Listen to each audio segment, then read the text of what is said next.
Avant les records, avant les célébrités, avant les millions, il y avait un silence. Un atelier caché au fond d'une petite ville allemande.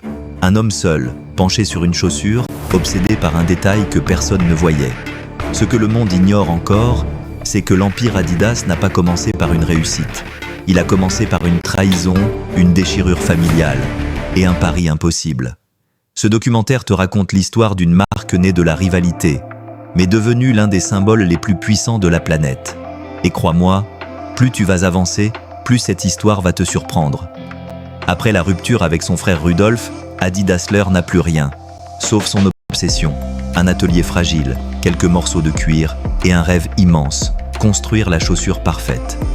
Pendant que Puma affiche son succès, Adi s'enferme dans l'ombre. Il coupe, il teste, il brûle, il recommence. Il n'a pas d'argent, mais il a une vision. Et cette vision va changer le sport à jamais. 1954, finale de Coupe du Monde. Allemagne contre Hongrie. La Hongrie est invincible. Personne ne croit à l'exploit, sauf Adi. Il équipe les joueurs allemands d'un prototype encore inconnu, des crampons vissés et interchangeables. Le terrain se transforme en patinoire, mais les joueurs Adidas tiennent debout. L'Allemagne renverse la Hongrie. Une révolution est née. Et cette nuit-là, le monde découvre un nom qui ne quittera plus jamais le sport. Adidas. Après 1954, tout s'accélère. Les trois bandes deviennent une signature, un étendard. Athlètes, équipe nationale, sportifs de haut niveau, tous veulent Adidas, parce que derrière chaque chaussure, il y a l'obsession d'un homme, plus léger, plus résistant, plus rapide. Adidas n'est plus une marque. Adidas devient la norme absolue du sport mondial. Pendant que Puma attire les stars, Adidas, lui, crée des icônes. Muhammad Ali, Stan Smith, Karim Abdul-Jabbar. Depuis les rings jusqu'au parquet, chaque légende a les trois bandes aux pieds.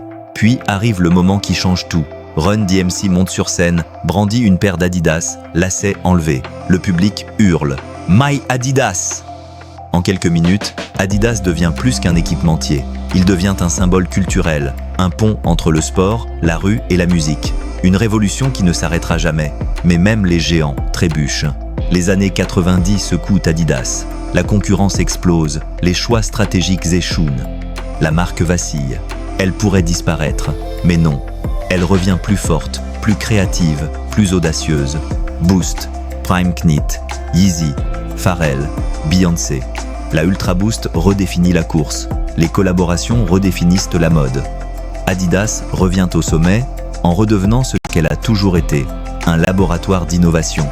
Aujourd'hui, Adidas n'est plus seulement une marque, c'est un empire. Le sport, la mode, l'écologie. Trois mondes, un seul ADN. Innover pour performer. Avec Parler, Adidas transforme les déchets océaniques en basket. Avec ses athlètes, la marque repousse les limites humaines. Avec la mode, elle influence la planète entière. Adidas est partout, sur les terrains, dans la rue, sur les podiums et dans les rêves de millions de personnes. Adidas, c'est la preuve qu'un rêve né dans un petit atelier peut conquérir le monde. La preuve qu'une rupture peut créer deux empires. Et que parfois, les plus grandes rivalités donnent naissance aux plus grandes légendes. Mais notre aventure ne s'arrête pas là. Après Puma, après Adidas, on va plonger dans un univers où l'imagination domine tout. Un royaume qui fait rêver les enfants, mais aussi les adultes. Prépare-toi pour le prochain épisode, Disney. Là où la magie ne s'écrit pas, elle se vit.